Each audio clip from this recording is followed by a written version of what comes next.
அதெல்லாம் முடிவு பண்ணிங்க. அது எங்கள் எம்எல்ஏ பதவி என்பது என்னுடைய மருத்துவர் ஐயா அவர்கள் எங்களுக்கு வழங்கினது.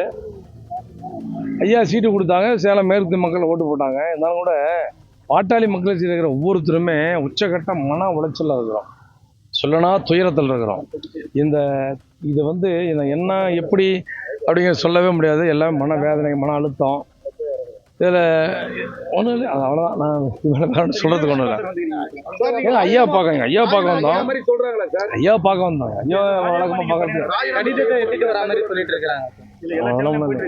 அதெல்லாம் ஒன்றும் இல்லைங்க. ஐயா தான் நான் ஐயா தான் பார்க்க வந்திருக்கேன். எங்கள் டாக்டர்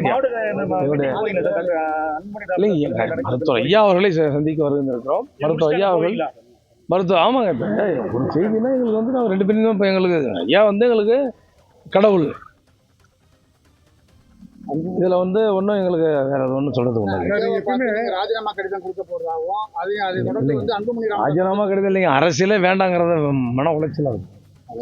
வெளியிலே சொல்ல முடியலைங்க. எப்படின்னா நான் என்னன்னு சொல்லணும், இது எங்களுக்கு மிகப்பெரிய ஒரு நெருக்கடியான காரணம். தமிழ்நாட்டில் இருக்கிற 3வது பெரிய கட்சி நாங்கள், பாட்டாளி முடிஞ்சு 3வது பெரிய கட்சி. இந்த ஒரு நிலையில இதுல வந்து அப்படி இப்படிங்கெல்லாம் ஒரு மன வேதனைகள்லாம் என்னன்னு நான் சொல்றதுங்க.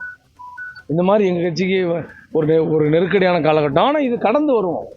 இதெல்லாம் சாதாரணமாக இது மாதிரி பாட்டாளி மக்கள் கட்சி பொருள் எத்தனையோ நெருக்கடிகளை கடந்த இயக்கம். நிச்சயமாக இந்த நெருக்கடியும் கடந்து வருவோம்.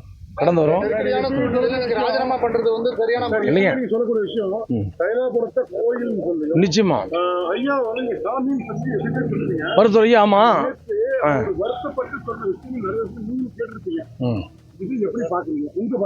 அதெல்லாம் நம்ம பின்னாடி பேசுவோம்.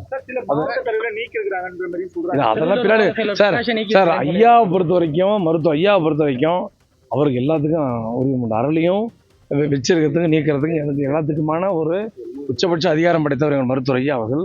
இதில் வந்து ஒன்றும் நம்ம வேற ஒன்றும் சொல்றது ஒன்றும் இல்லை. நெருக்கடியான சூழ்நிலையில நீங்க ராஜினாமா நான் ராஜினாமா பண்ண சொல்லவே இல்லைங்களே. ராஜினாமா பண்ணணும்னு சொல்லவே இல்லையே. ராஜினாமா பண்ண யார் சொன்னது? நான் உங்ககிட்ட சொன்னா? நான் உங்ககிட்ட சொன்னா? நான் ராஜினாமா பண்ணேன். ஐயாவை பார்க்க வந்திருக்கிறோம். ஐயாவை பார்க்க எங்க ஐயாங்க. இது நான் தான் ஒருவருமே சொல்றேன். தைலாபுரம் தோட்டம் என்பது தைலாபுரம் தோட்டம். நான் வந்துட்டு என்னைக்குமே நாயகம் புறக்கணி. நான் இது எல்லா கூட எல்லா கூட ஏங்க நான் சேலத்தில் இருக்கிறேன். அங்கிருந்து 300 கிலோமீட்டர் வர முடியும். 250 கிலோமீட்டர் தினம் போயிட்டு வர முடியுமா? நான் தினம் 250 கிலோமீட்டர் போயிட்டு வர முடியுமா? ஏங்க நான் பாட்டாளி முடிச்சுக்காரங்க, எனக்கு ரொம்ப நிலைப்பாடுதான்.